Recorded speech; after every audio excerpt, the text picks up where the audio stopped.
Here's the president. Well, thank you very much, Vice President Pence, Secretary Price, and thank you, everyone, for being here today. For the past 17 years, Obamacare has wreaked havoc on the lives of innocent, hardworking Americans. Behind me today, we have real American families, great families, just spent a lot of time with them, who are suffering because 7 years ago, a small group of politicians and special interests in Washington engineered a government takeover of health care. Every pledge that Washington Democrats made to pass that bill turned out to be a lie. It was a big, fat, ugly lie. Democrats promised Americans like Steve Finn, a former police officer in West Virginia, that they would save $2,500 a year under Obamacare. Instead, his premiums have more than tripled. That's pretty bad. As a result of Obamacare's skyrocketing costs, Steve and his family and many of his employees had no other option than going on Medicaid and giving up their existing coverage. That's pretty bad. Pretty bad. No choice, right? No choice.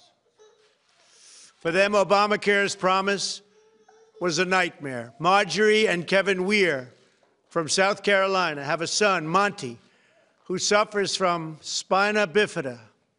Washington Democrats promised families like the Weirs that if they liked their doctor, they could keep their doctor. But now there is only one insurer left in the state exchange.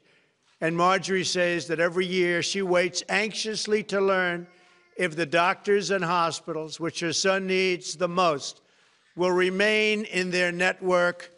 More Obamacare lies. And you've seen that up front, unfortunately, up front and personal. The Democrats promised Melissa Atkinson that her son's pre-existing conditions would be covered.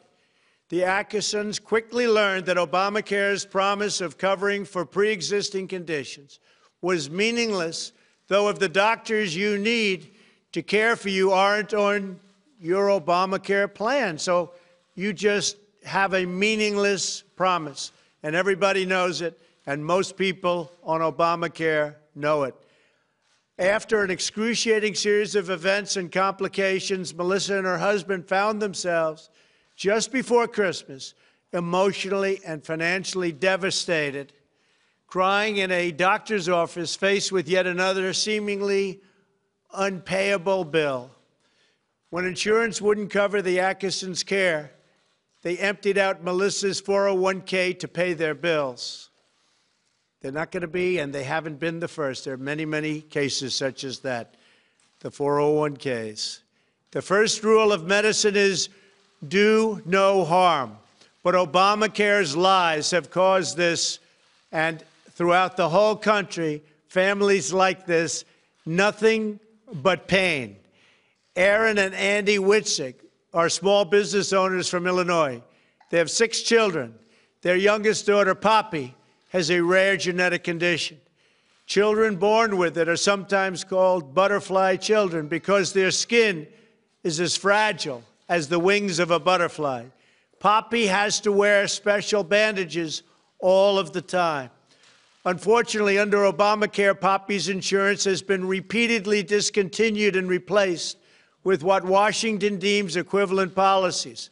But for Poppy, these plans are not equivalent, and Poppy's family has to spend precious time and tremendous resources fighting for exceptions for Poppy. The Washington politicians who made those promises to Steve, Marjorie, Melissa, Aaron, and their beautiful children want to ignore all the pain, all the suffering, and all of the money, the tremendous amounts of money that these lies have caused. They want to forget about the countless Americans they've hurt and the many that they are continuing to hurt every day by refusing to help us replace Obamacare. Hey there, thanks for checking out CNBC on YouTube. Be sure to subscribe to stay up to date on all of the day's biggest stories. You can also click on any of the videos around me to watch the latest from CNBC. Thanks for watching.